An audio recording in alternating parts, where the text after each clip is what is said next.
Oh Allah, you're the best of protectors, so protect me. Oh Allah, you're the best of protectors, so protect me. Alhamdulillahi Rabbil Alameen wa salatu wa salamu ala Sayyidil Mursaleen amma ba'd fa'udhu billahi minash shaytanir rajim bismillahir rahmanir rahim as-salatu wa salamu alayka ya Rasulallah wa ala alika wa ashabika ya Habiballah as-salatu wa salamu alayka ya Nabiyallah wa ala alika wa ashabika ya Nurallah. Welcome dear viewers to another episode of our beautiful program Al-Asma'ul Husna, beautiful names of Allah Azza wa Jal. And as you know by now, in each episode we cover majestic, glorious, noble names of our Creator Allah Azza wa Jal. And continuing that today, inshallah, we will be hearing about the name Al-Qahhar. Qahhar is the name of Allah subhanahu wa ta'ala, and we'll be hearing about it in this episode, inshallah. So listen attentively to gain full blessings. Now the word Qahhar, this has been derived from the word Qahr. And in terms of usage, Allah Jalla wa Ala has used the name Qahhar for himself and Qahir as well, as we will be hearing inshaAllah ta'ala. Now Qahr, what is Qahr? What's the definition? It is to be dominant over another thing, prevailing over another thing, to be ever dominant, to subdue another thing. These are the meanings of Qahr.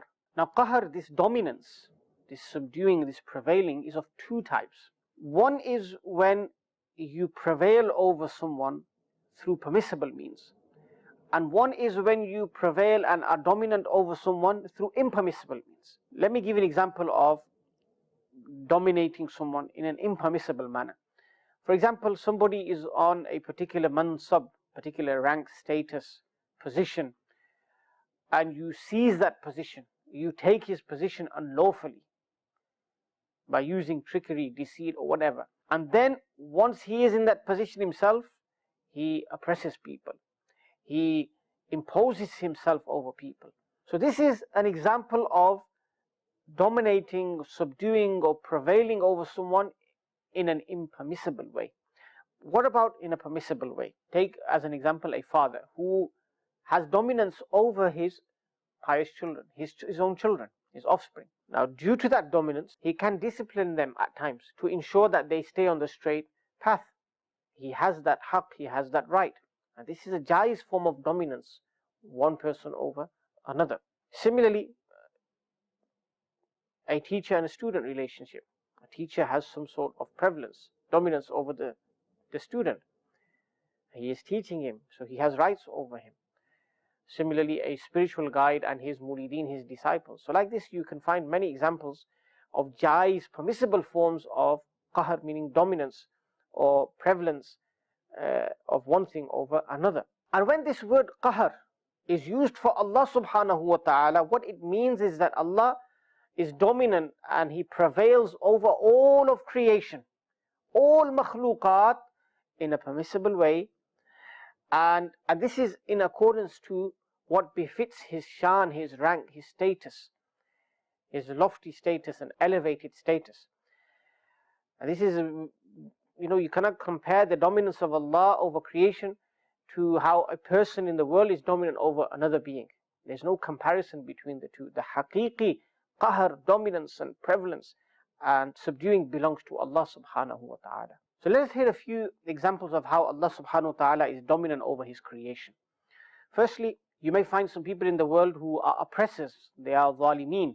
They oppress others. They do not give their rights. They violate their rights. And Allah subhanahu wa ta'ala, when He stops that oppression and He seizes the oppressor, this is when He is showing qahr. He's showing that dominance. He is the prevailer, He is the subduer. He stopped that oppression and He stopped the oppressors in their tracks. And sometimes what happens is that Allah Jalla wa Ala is giving the oppressor respite. He's giving him time. And instead of realizing that I have time to repent, to mend my ways, that oppressor continues in his oppression. And this is respite from Allah subhanahu wa ta'ala. And when do they face the consequences of this? This oppression continues, they leave this world. that in the hereafter, on the day of judgment, Allah subhanahu wa ta'ala will humiliate, will disgrace those people who oppressed others on the day of judgment before the whole of creation. And this is him showing his dominance. He is prevailing over the entire creation. He is Qahhar. This is an example of the Qahr of Allah subhanahu wa ta'ala. So let's look at other examples of the Qahr of Allah subhanahu wa ta'ala. Let's take worship and how Allah subhanahu wa ta'ala is Qahhar and He dominates and prevails people who worship Him. Here the ulama have explained, Imam Abul Qasim Qushayri rahmatullahi alayhi amongst others have said that people worship Allah subhanahu wa ta'ala for different reasons. You may have some people who worship Allah subhanahu wa ta'ala out of fear of His punishment. They fear that if we don't worship Allah, we'll be punished. And Allah subhanahu wa ta'ala will torment us in the hereafter. So why do they worship the Creator? Due to this dominance of fear over their hearts. They have that fear of Allah in their hearts, that we will be punished otherwise. And then you have another group of worshippers called the Arifin. Arifin billah, those who recognize Allah. They have gnosis of Allah subhanahu wa ta'ala. And they know that worship is a means to gain closeness to Allah Jalla wa ala.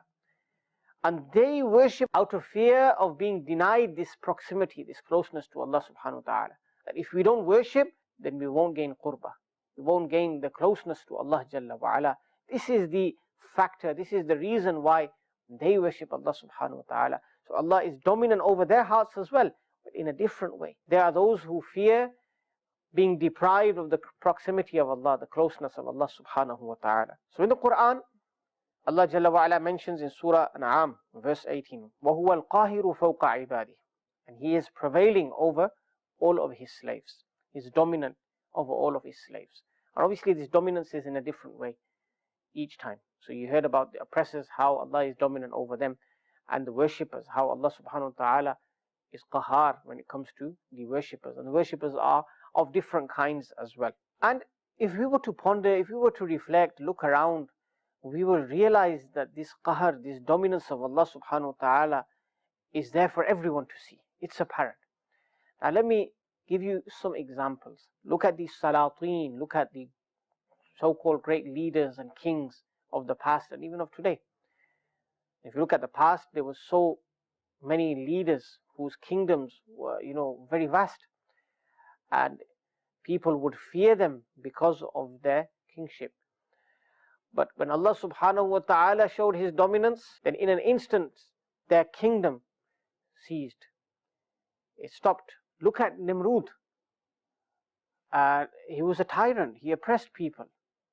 But when the ghazab of Allah, the wrath of Allah was sent upon him, when Allah subhanahu wa ta'ala showed him His qahr, His dominance, that He was prevailing over all of creation, and what happened? A small insect, mosquito, went into his nostrils, to his brain, and that's it. That was the cause of his death. People would strike him as they strike a madman, just to try and cure him. So he met the wrath of Allah subhanahu wa ta'ala. Look at Fir'aun, who people were scared of his name, but he drowned in the ocean. He drowned in the river. And again Allah subhanahu wa ta'ala showed all of creation that I am Qahhar, that I am the one who prevails all of creation. I am the dominant one. Just recently, look, the whole world was at a standstill over an invisible virus. A virus that we can't see, we can't measure. And so many restrictions were in place. And in some parts of the world, they still are. People couldn't travel like they used to. People couldn't go out like they used to, visit the normal places that they used to. Allah subhanahu wa ta'ala showed His qahr, that He is Qahhar. So the examples are there for us to realize that Allah is Qahhar. Allah is prevailing over all of creation. If Allah wants, then in an instant, an invisible virus will bring everything to a standstill. Allah is the creator of everything. Now moving on, let's hear some beautiful things mentioned in the Quran regarding this name Qahhar. Now Allah subhanahu wa ta'ala has mentioned His name Qahhar in the Quran in certain places. And wherever He has mentioned this name, He has also mentioned the attribute Wahid with it as well. Wahid and Qahhar together. Now there's a lot of wisdom behind this. And the ulama mention the reason for this is that Allah is so dominant, Allah is so prevailing, that there is no one who is a partner in this dominance. There is no one who can associate with him in being dominant. Allah alone is Qahhar. Allah alone is dominant, ever dominant. So let us hear those verses. Allah Jalla wa Ala says, يَوْمَ هُمْ بَارِزُونَ لَا يَخْفَى عَلَى اللَّهِ مِنْهُمْ شَيْءٍ لِمَنِ الْمُلْكُ الْيَوْمِ لِلَّهِ الْوَاحِدِ الْقَهَّارِ. Meaning the day of judgment, when everything will be apparent, everyone will be apparent. لَا يَخْفَى عَلَى اللَّهِ مِنْهُمْ شَيْءٍ. Nothing from them, from the people, from the creation will be makhfi, will be hidden, concealed from Allah. لِمَنِ الْمُلْكُ الْيَوْمِ. So who does the kingdom belong to today? لِلَّهِ الْوَاحِدِ الْقَهَّارِ. To Allah, who is one, who is dominant. Now, this part of the verse, لِمَنِ الْمُلْكُ الْيَوْمِ, who is the kingship for today, kingdom for today? One qawl regarding this is that when Allah subhanahu wa ta'ala will annihilate everything, when everything will perish, meaning when Sayyidina Israfil alayhi salam will be commanded to blow the horn, he will blow it and all of creation, animals, mankind, everything will perish. Only a few angels like Sayyidina Jibreel alayhi salam, Sayyidina Israfil alayhi salam, Malakul Maut alayhi salam will be present. At that time Allah subhanahu wa ta'ala will order Malakul Maut alayhi salam, the angel of death, to seize the souls of Sayyidina Jibreel alayhi salam and Sayyidina Israfil alayhi salam. Only angel of death will remain. And then Allah subhanahu wa ta'ala will cause him to die as well. The only things remaining will be those things which Allah ordains, Allah wills to remain. The ulama have mentioned a few things. And then Allah subhanahu wa ta'ala will declare, لِمَنِ الْمُلْكُ الْيَوْمِ. At that time, imagine the scene. That who does the kingdom belong to today? Meaning all those tyrants in the world, all those kings and leaders in the world, you would try to be dominant over others. Who does the kingdom belong to today? Who is the king today? And he Azza wa Jal himself will reply, لِلَّهِ الْوَاحِدِ الْقَهَّارِ. Today, kingship belongs to Allah, Wahid, who is alone, who is one, and who is Qahhar, the dominant one. So on the day of judgment, there will be a clear demonstration of the Qahhar of Allah subhanahu wa ta'ala, the dominance of Allah subhanahu wa ta'ala. And when people are resurrected, they will realize that in the world, people may have been given certain ranks and statuses. This was all from Allah subhanahu wa ta'ala. Nobody can reject that. And the hereafter, it solely belongs to Allah. And then the beloveds of Allah, the chosen slaves of Allah, servants of Allah, who will intercede, people will see that this is through the will, the idhn, the permission of Allah subhanahu wa ta'ala. So haqiqi, real dominance, qahar, belongs to Allah alone, Allah Jalla wa Ala. And we heard another verse before, earlier on, that Surah An'am verse 18, وَهُوَ الْقَاهِرُ فَوْقَ عِبَادِهِ. Allah Jalla wa Ala is dominant over all of His slaves.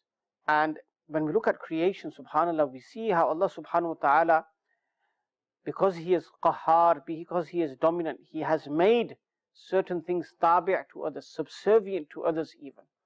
Take insan for example. He has made for us animals subservient to us. And look at certain animals like the elephant. It can crush many human beings. But Allah subhanahu wa ta'ala has made it tabi' to humans, subservient. Like these other animals, you just have to think and ponder, reflect.